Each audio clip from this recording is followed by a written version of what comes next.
ನೂತನ ಸಂಸತ್ ಭವನಕ್ಕೆ ದುಷ್ಕರ್ಮಿಗಳು ನುಗ್ಗಿ ಗಲಾಟೆ ಮಾಡಿರುವ ಹಿಂದೆ ಕಾಂಗ್ರೆಸ್ ಕುತಂತ್ರ ಇರಬಹುದು ಎಂದು ಶ್ರೀರಾಮ ಸೇನಾ ಮುಖ್ಯಸ್ಥ ಪ್ರಮೋದ್ ಮುತಾಲಿಕ್ ಹೇಳಿದ್ದಾರೆ. ಧಾರವಾಡದಲ್ಲಿ ಸುದ್ದಿಗಾರರೊಂದಿಗೆ ಮಾತನಾಡಿದ ಅವರು, ಈ ಘಟನೆ ಆಘಾತಕಾರಿಯಾಗಿದೆ. ಪ್ರತಿಭಟನೆಗೆ ಪ್ರಜಾಪ್ರಭುತ್ವದಲ್ಲಿ ಹಕ್ಕಿದೆ, ಆದರೆ ಇದು ಕಾನೂನು ಬಾಹಿರವಾಗಿ ನಡೆದಿದೆ. ಭಯೋತ್ಪಾದಕ ಕೃತ್ಯದ ರೀತಿಯಲ್ಲಿ ನಡೆದಿದೆ. ಇದರ ಹಿಂದೆ ಕಾಂಗ್ರೆಸ್ ಕುತಂತ್ರ ಇರಬಹುದು. ಬುದ್ಧಿಜೀವಿಗಳ ಮೂಲಕ ಕಾಂಗ್ರೆಸ್ ಹೀಗೆ ಮಾಡಿಸಿರಬಹುದು ಎಂದು ಕಿಡಿಕಾರಿದರು. ಘಟನೆ ಅತ್ಯಂತ ದುರದೃಷ್ಟಕರವಾದ, ಆಘಾತಕರವಾದ. ಪ್ರತಿಭಟನೆ ಪ್ರಜಾಪ್ರಭುತ್ವದಲ್ಲಿ ಪ್ರತಿಯೊಬ್ಬರಿಗೂ ಹಕ್ಕು ಕೊಟ್ಟಿದ್ದಾರೆ.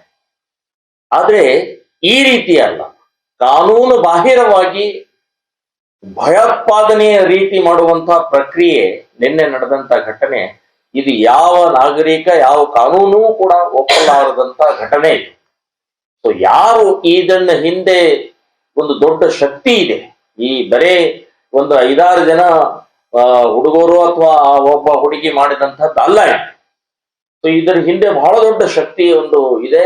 ನನಗೆ ಅನಿಸುತ್ತೆ ಕಾಂಗ್ರೆಸ್ನವರೇ ಕುತಂತ್ರ ಇದ್ರೂ ಇರಬಹುದು, ಬುದ್ಧಿಜೀವಿಗಳ ಮೂಲಕ ಇದನ್ನ ಮಾಡಿಸಿದ್ದಾರೆ ಅಂತನ್ನುವಂಥದ್ದು ಇರಬಹುದು. ಸೊ ಇದು ಬಹಳ ಗಂಭೀರವಾಗಿ ತಗೊಂಡು, ಅಂದ್ರೆ ನಾಳೆ ಇದೇ ಮಾದರಿಯಲ್ಲಿ ಭಯೋತ್ಪಾದಕರು ಕೂಡ ಒಳಗಡೆ ಪ್ರವೇಶ ಮಾಡಬಹುದು ಅಂತ ಒಂದು ದಾರಿ ತೋರಿಸೋದಾಗಿದೆ. ಸೊ ಇದು ಸರಿಯಲ್ಲ ಅಂತನ್ನುವಂಥದ್ದು ನಾನು ಸ್ಪಷ್ಟವಾಗಿ ಹೇಳ್ತಾ ಇದ್ದೀನಿ, ಖಂಡಿಸ್ತಾ ಇದ್ದೀನಿ, ವಿರೋಧಿಸ್ತಾ ಇದ್ದೀನಿ. ಮತ್ತು ಪ್ರತಾಪ್ ಸಿಂಗ್ ಮೈಸೂರಿನ ಏನು MP ಅವರಿದ್ದಾರೆ, ಅವ್ರ ಮೇಲೆ ಟಾರ್ಗೆಟ್ ಮಾಡ್ತಾ ಇದ್ದಾರೆ. ಪ್ರತಾಪ್ ಸಿಂಗ್ ಯಾರು ಅಂತ ಅನ್ನೋದು ಇಡೀ ಕರ್ನಾಟಕದ ಪ್ರತಿಯೊಬ್ಬ ವ್ಯಕ್ತಿ ಗೊತ್ತಿದೆ. ಅತ್ಯಂತ ದೇಶಭಕ್ತ ಇದ್ದಾರೆ, ರಾಷ್ಟ್ರಭಕ್ತ ಇದ್ದಾರೆ. ಸೊ 1 ಇಂಚ್ ಕೂಡ ರಾಷ್ಟ್ರದ ಮೇಲೆ ಯಾವುದೇ ಕಲಂಕ ಬಂತು ಅಂದ್ರೆ ಅದಕ್ಕೆ ಉತ್ತರ ಕೊಡುವಂತಹ ಒಬ್ಬ MP ಯಾರಾದ್ರೂ ಇದ್ರೆ ಅವರು ಪ್ರತಾಪ್ ಸಿಂಗ್ ಇದ್ದಾರೆ. ಅವ್ರ ಮೇಲೆ ಟಾರ್ಗೆಟ್ ಮಾಡುವಂತದ್ದು, ಅವರನ್ನ ತಪ್ಪು ಹುಡುಕುವಂತದ್ದು, ಅವ್ರ ಮೇಲೆ ಒಂದು ಅಪಾದನೆ ಮಾಡುವಂತದ್ದು ಸರಿಯಲ್ಲ ಅಂತ ಅನ್ನುವಂಥದ್ದು ನಾನು ಸ್ಪಷ್ಟವಾಗಿ.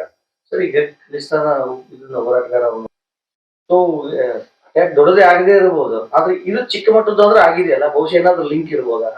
ಅದು ಪೆನ್ನು ಯಾರು ಖಲಿಸ್ತಾನದ ಲೀಡರ್ ಅವನು ಹಿಂದೆನೆ ಹೇಳಿದ್ದ, ನಾವು 22 ವರ್ಷದ ಹಿಂದೆ ನಡೆದಂತ ಸಂಸತ್ ಭವನದ ದಾಳಿಯ ಒಳಗಡೆನೆ ಸಂಸತ್ ಮೇಲೆ ಅಟ್ಯಾಕ್ ಮಾಡ್ತೀವಿ ಅಂತನ್ನುವಂತ ಹೇಳಿಕೆಗೆ ಮತ್ತು ನಿನ್ನೆ ನಡೆದಂತ ಘಟನೆಗೆ ಎಲ್ಲೋ ಒಂದ್ ಕಡೆಗೆ ಲಿಂಕ್ ಕಾಣಿಸ್ತಾ ಇದೆ. ಸೊ ಖಲಿಸ್ತಾನದ ಸಂಬಂಧಪಟ್ಟ ಕೂಡ ತನಿಖೆ ಆಗಬೇಕು ಅಂತನ್ನುವಂಥದ್ದು ಹೇಳ್ತೀನಿ, ನಿಶ್ಚಿತ ಹೇಳ್ತೀನಿ. ಇದು ಬಹಳ ದೇಶದ್ರೋಹಿ, ದೇಶಕ್ಕೆ ಅಪಾಯಕಾರಿಯಾದಂತ ಘಟನೆ ಇದು. ಸೊ ಖಲಿಸ್ತಾನದ ಲಿಂಕ್ ಅಕಸ್ಮಾತ್ ಇದನ್ನ ಏನಾದ್ರೂ ಬಹಿರಂಗ ಆದ್ರೆ ಬಹಳ ದೊಡ್ಡ ಅಪಾಯಕಾರಿ ಬೆಳವಣಿಗೆ ಇದು. ಸೊ ಈ 6 ಜನರನ್ನ ಇನ್ಯಾವುದೋ ಬೇರೆ ಬೇರೆ ಶಿಕ್ಷೆ, ಜೈಲು ಅಲ್ಲ, ಇವರನ್ನ ಡೈರೆಕ್ಟ್ ಎನ್ಕೌಂಟರ್ ಮಾಡಬೇಕು ಅಂತನ್ನುವಂಥದ್ದು ಕೂಡ ಹೇಳ್ತಾರೆ. ಪ್ರತಿಯೊಂದು ಲೋಕಸಭಾ ಚುನಾವಣೆ ನೋಡಿ, ಲೋಕಸಭಾ ಚುನಾವಣೆ ಇರ್ಬೋದು ಅಥವಾ ಇನ್ಯಾವುದೇ ಚುನಾವಣೆ ಸಮಯದಲ್ಲಿ ಇದು ಆಗತ್ತೆ, ಮಾಡ್ತಾರೆ ಅಂತನ್ನುವಂಥದ್ದು ಊಹಾಪೋಹ. ಇದು ಕಾಲ್ಪನಿಕವಾದ ಇದೆ, ಹಾಗೆ ಜೋಡಿಸುವಂತದ್ದು ಇದು ಸರಿಯಲ್ಲ. ಹಾಗೇನಾದ್ರೂ ಇತ್ತಂದ್ರೆ ಜನ ನಿಶ್ಚಯ ಮಾಡ್ಲಿ, ಮತದಾರ ನಿಶ್ಚಯ ಮಾಡ್ಲಿ. ಸೊ ಮತದಾರ ಯಾಕೆ ಇವತ್ತು ಮೋದಿ ಪರವಾಗಿ ಅಂದ್ರೆ ರಾಷ್ಟ್ರದ ಪರವಾಗಿದ್ದಾರೆ, ರಾಷ್ಟ್ರೀಯತೆ ಪರವಾಗಿದ್ದಾರೆ, ದೇಶದ ಹಿತದೃಷ್ಟಿಯಿಂದ ಪರವಾಗಿದ್ದಾರೆ. ಇಂತಹ ಘಟನೆಗಳು ಅದಕ್ಕಾಗಿ ಮಾಡ್ತಾರೆ ಅಂತನ್ನುವಂಥದ್ದು ಹಸಿ ಸುಳ್ಳು, ತಪ್ಪು ಅಂತನ್ನುವಂಥದ್ದು. ಸರಿ, ಈಗ ಅವರು ಆಚರಣೆ ಏನಿರಲ್ಲ,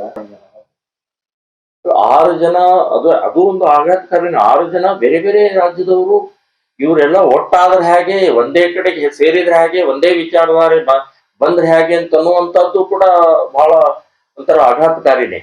ಸೊ ಇದು ವ್ಯವಸ್ಥಿತವಾಗಿ JNU ಮಾದರಿಯಲ್ಲೇ, JNUದಲ್ಲಿ ಹೇಗೆ ಅಫ್ಜಲ್ ಜಿಂದಾ ಹೇ, ಅಫ್ಜಲ್ ತೇರಿ ಕಾತಿಲ್ ಕೌನ್ ಹೇ ಅಂತ ಏನೇನೋ ಅವ್ರು ದೇಶದ್ರೋಹಿ ಘೋಷಣೆ ಹಾಕಿದ್ರು, ಸೇಮ್ ಅದೇ ಮಾದರಿಯಲ್ಲೇ ನಡೆದಂತ ಘಟನೆಗಳಿದೆ.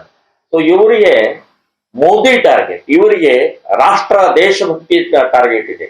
ಸೊ ಗೊಂದಲ ಸೃಷ್ಟಿ ಮಾಡುವಂತಹದ್ದು, ಭಯವನ್ನು ಉತ್ಪನ್ನ ಮಾಡುವಂತಹದ್ದು ಮತ್ತು ಕೇಂದ್ರ ಸರ್ಕಾರದ ಮೇಲೆ ಗೂಬೆ ಕುಡಿಸುವಂತ ಒಂದು ಕೆಟ್ಟ ಅಪಪ್ರಚಾರ ಮಾಡುವಂತ ಪ್ರವೃತ್ತಿ ಇದರ ಹಿಂದೆ ಇದೆ.